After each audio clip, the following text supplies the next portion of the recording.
See the size of this box? Inside is a $700 racing buggy. And that's not even everything you need to get it up and running. How's it going, RC drivers? Greg here, and I'm really excited about showing you this kit. It's a 1/8 scale Nitro off-road racing buggy. Not only does this get something race-worthy on the channel, it's also Nitro powered. I've had a lot of viewers asking for some Nitro, and here we go, guys, a high-powered Nitro buggy. I'm gonna go hit the workbench with this build-up kit, get it together, and show you guys what you need to get it up and running. Then after that, we're gonna hit the track for some racing. It's just a great build, guys. Tekno has a great instruction manual, really walks you through each of the steps, even down to bleeding the shocks. So if you've never built a racing kit before, it's certainly one I would say to check out. I only found one small hiccup in the manual. I think they mislabeled one of the steps, but the build itself, all the parts go together nice and smooth. There's no hand fitting involved like older racing kits. And I've been racing for quite some time. Way back when we had to run reamers through the arms and stuff.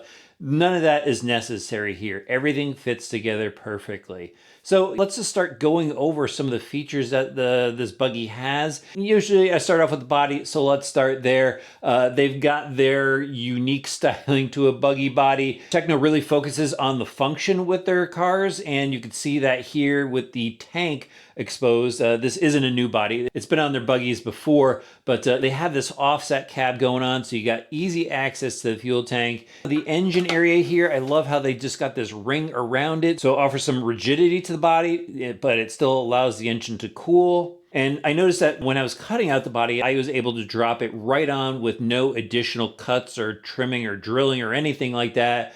A lot better than some of the bodies I've dealt with in the past. I went and sent this out to Bradley Fine Designs for this killer paint job. I asked him for something simple, and this is what I got. So now we go to the wing on this, and I believe this is a IFMAR legal wing, just judging by the plates. You guys could correct me in the comments below if I'm wrong with that, but they've got that secured well. The wing mount is actually adjustable. You could raise it up and down. You can see some extra holes here, but it is a one-piece solid setup. Let's move on to some of the more important stuff now. We'll just pull this body off, and this is Velcro down, so I'm gonna have to put down the camera to pull this off.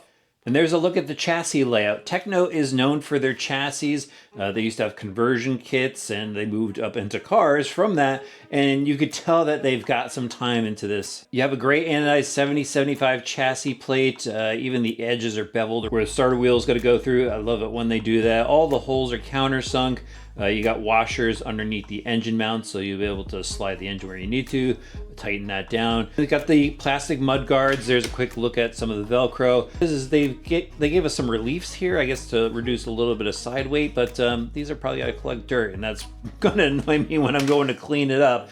Just picking on little things. I do like that they went and notched out for the pipe. So onto the suspension. The shock towers are a new design, a split style, which apparently offers a little bit more flex to make the buggy a bit more forgiving through the bumps, if I remember correctly.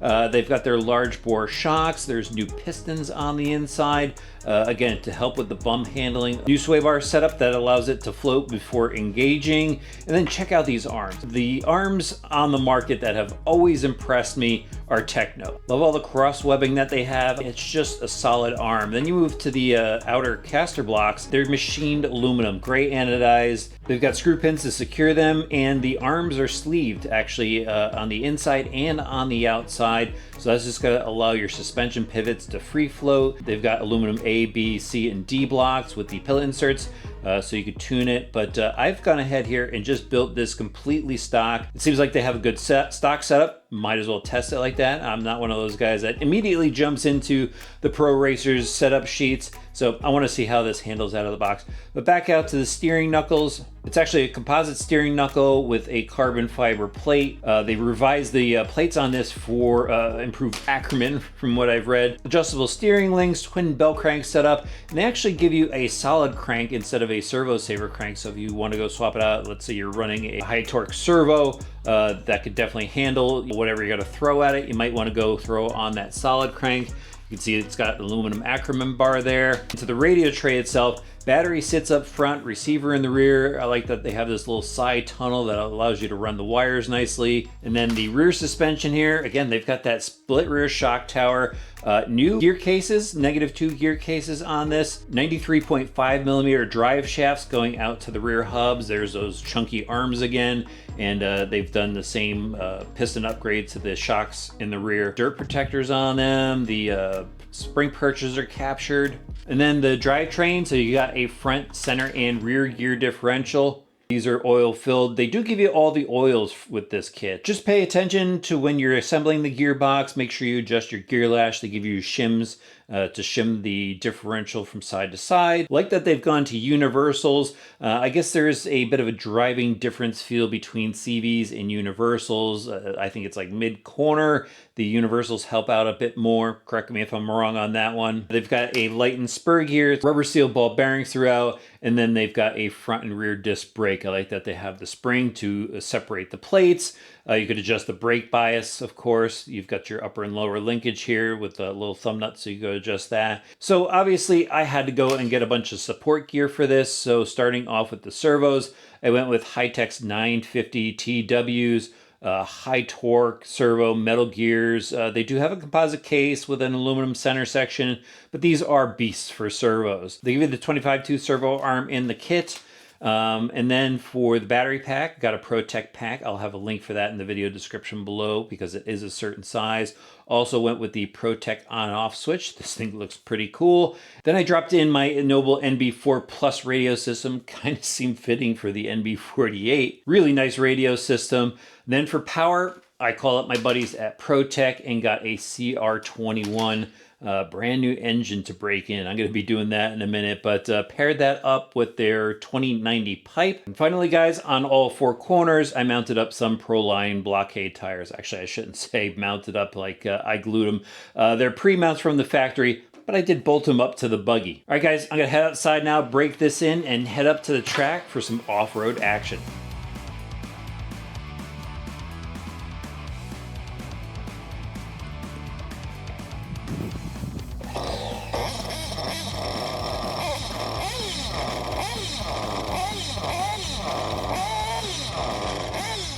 All right, guys, last weekend was race weekend at RC Madness here, and I'm back just so I can walk you guys through the drive here with the buggy while it's nice and quiet.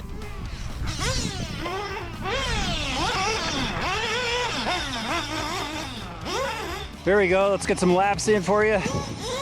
The track, as you can see, is really blown out, and I'm just kind of driving around a lot of the ruts. But anyway, when the track was nice and smooth, this car was completely hooked up.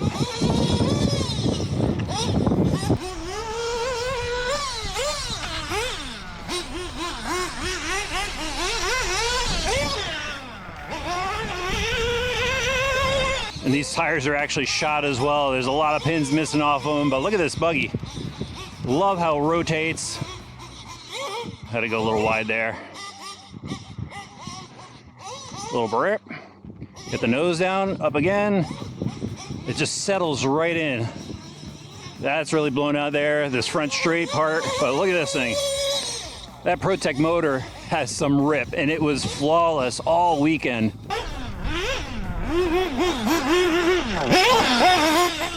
Just driving around the bumps.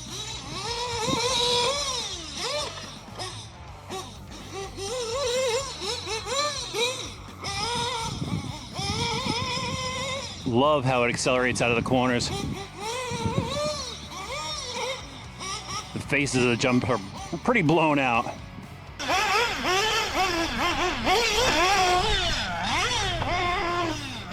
Fun bump for this car. Through the whoops. Just gotta take it nice and slow. Even the outside works here on the straightaway better.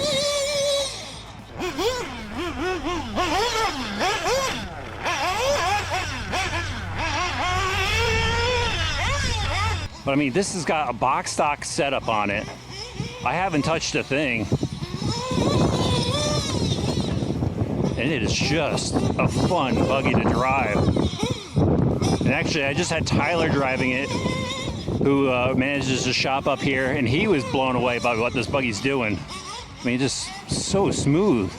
Rotates so well.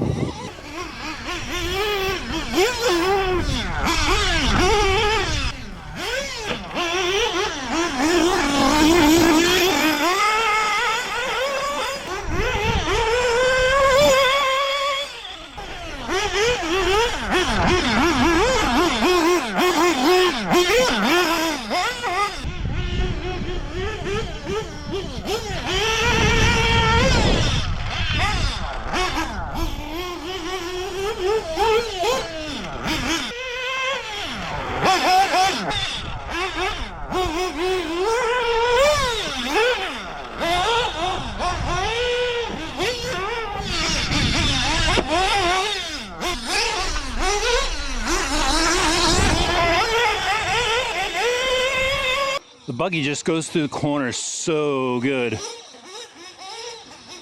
The front end dives in, plants that wheel, and I mean, just exiting through the corner, it's got a lot of punch coming out of the corner.